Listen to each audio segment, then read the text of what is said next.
Olmate Motorsports. You got me, Brendan Greaves, Corey Vespescu. There'll be a few other people you'll be meeting along the way. And we're going to give you a bit of a chat, rundown, what we've been doing, the future, where we'd like to go and what's going to happen. I've been drifting for about 7 to 8 years. Corey here has also been drifting for a similar amount of time. This part here is bringing us both back together. So I hope you guys like this type of content. Brendan and I are going to... We'll be heading off to the US. Not sure whether many people know, but just a rough background. We both started in simple cars. I've had many S13s, 180s. Corey's had S13s, 180. That worked really well for us. I then progressed on, built some S15s. I had a turbo S15 for many years and had a lot of great success with that car. Also had a supercharged S15 that I purchased off one of my really good friends. The S chassis for me has been a great car. We've always run the LS, but in competition. We've also built some other cool cars along the way. We've got this car here in the background, which is one of the latest additions. It's got the Monster Torque 4-litre in it. This is a Ford Barra for anyone in America. Yeah, she's big cubes and it's 6-cylinder, so this one will be interesting to see how it goes. Something a bit different than the LS, and obviously Brendan wants to trial and error. The Barra hasn't really proven in drifting. I've had a couple of cool street cars. They make good power. They've been reliable in street cars. Not too many people have used them in drift cars yet, so we bought this car as a drift car at the time with a very basic street combo in it. That was short-lived for us. We ended up snapping the clutch off the back of the flywheel. And that's led us to this project here, which we've slightly got out of control, but it'll be fun. Brendan always builds some wild cars. This is pretty much... This is his... This is basic. This is... We've got the H pattern in this one. Size turbo you got in this one? Oh, GT42. That's... Combo Rob's build. put a fairly basic combo together to start off with, just so we can see if we have any teething issues. That's why we're not really aiming for massive horsepower at the moment. We just want to see if we can keep it together. We've gone for the MoTech control system on this, so there's a bit of a collab between TuneCorp and Monster Torque on that. Shannon's been a great help and helped us out with all the MoTech stuff, and yeah, the one other product that's a signature for ours now is the BMRS. I love this product. We've been using it for years, so yeah, we'll be sticking with that for all the builds we do. So future goals and LS and the basically builds. We've been running the S15s for many years over here. Had a lot of success with them. Had been doing a few trips to America and we were looking for a new chassis. The time had come where S15s we felt were getting rather old and outdated. We ended up picking this chassis right here. We've got one above us here. It's an E92 chassis. The original car that I have already built and sent to America is an E92 M3. This one's just an E92 335, so very similar chassis, just the subframes and a few other subtle changes. The E92 we felt was a good platform to start with. There was already companies making lock kits, so we didn't have to design our own lock kit. There's plenty of parts available for them. I personally think they're a fairly mean looking car, so bit newer. Packed up everything, we sent it off, and we did a few events there. I wanted to look outside of Australia for what we were doing. We wanted to grow and expand, and we'd done a lot of trips over there. It felt like the place for us. Cool cars, big horsepower, people just having a good time. Big car scene. Huge car scene, the street scene, drag racing, just everything was so much bigger. The lead up to that car was testing. We had been working on that car probably for the last 2 years. So between building it, trying to drive and get everything done, it was a 2-year process basically. We did finish the car.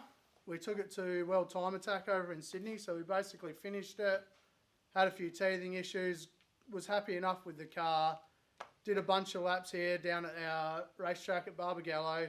We were happy enough with the car, so we put it on the trailer, drove ourselves across to Sydney. The car went really well, made good power. I love the chassis. The chassis is a great chassis, handles well, and we ended up being eliminated in top 8. I was really happy with that for a new car. We'd done a bunch of reruns. There was a lot of great drivers there. They had people from Ireland, people from New Zealand, and some great talent from Australia. So we were stoked with that accomplishment, but while we were there, we noticed we had a lot of EGT issues. The thing was running hot, and right from the date when I went to Shannon, with the MoTech to tell him what I built and what we wanted to do. He was off straight off the bat, the turbo's too small. It was a GT45. I personally, at that time, lack of experience, didn't really know a whole lot about turbos and LSs and boosting them. I'd always had a fairly basic engine with a small turbo on, making mid 500s, and that was a good combo for us, but we wanted to step it up. We thought we went the right size turbo, but the back pressure in it was just too great. Between speaking to Shannon and Borg Warner and some other suppliers, we decided to go for a set of twin 62mm Borg Warners with some teal 1.3 rears. So that created a lot of work. That was basically pull the whole turbo setup off and start again. Kept with the water to air intercooler setup. That car went together, put it on the dyno. We made a few changes to the engine. Power? What did you make? Oh, we made about 1,350 horsepower, so that was successful. So which is awesome. That's time to party when you got that much power. Who is Shannon? So Shannon is owner of TuneCorp here and local to us. Yep.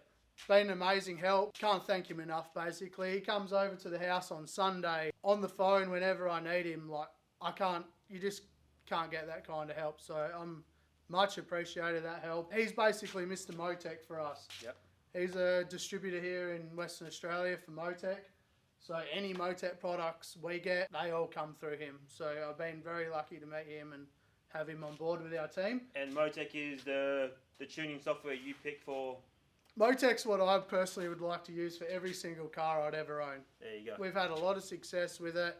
The backup support's great. The product itself is amazing. MoTech's us. That's all we'll be using going forward in the future. Did the single turbo setup. It made a bunch of power. It was super responsive, but almost too responsive. We're running a 7-litre engine in that car, and we also had some rocker issues with it. We're running LS7 head, and we couldn't really keep the rockers on it with the RPM we were trying to swing. So that led to some changes. I got a set of CID heads from Nathan Higgins with a set of T&D rockers, which were the 6-bolt heads.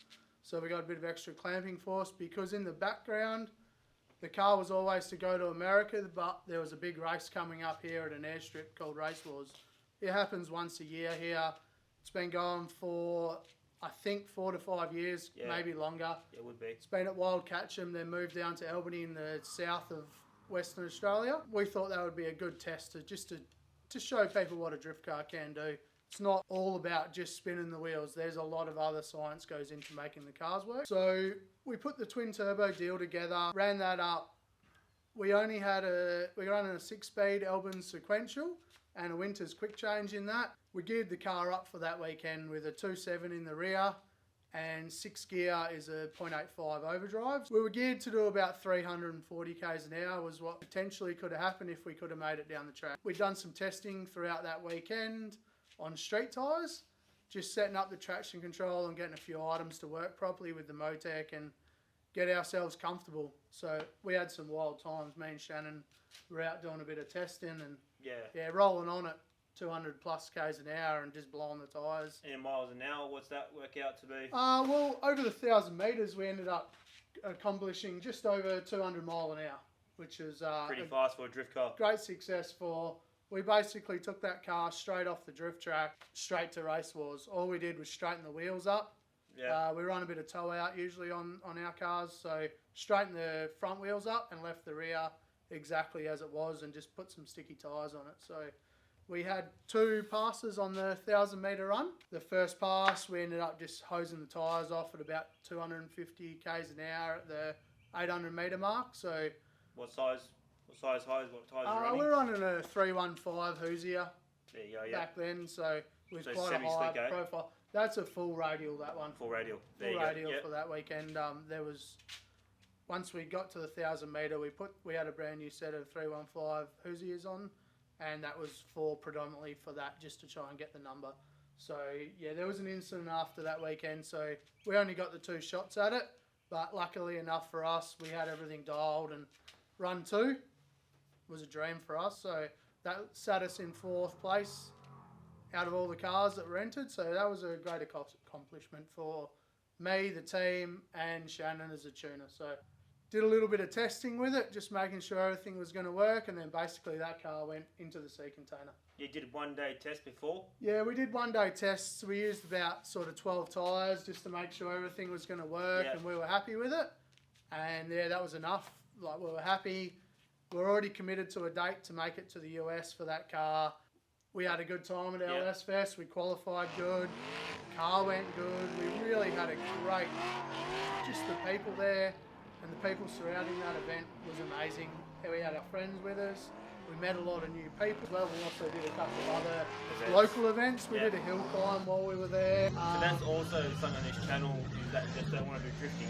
Yeah, I love anything. If it's got a motor in it, I'm keen. Yeah. So hill climbs. We'll do hill climbs. Drags. We'll do drag racing. And whatever gets in the way that the car semi-fits around. Yeah. We'll go and have a drive. Yeah, sweet. So should be good, some good times. This year, 2020. So basically the last 2 years I've really basically been an off season for me almost. Been quite competitive, but the last few years I've really been dedicated.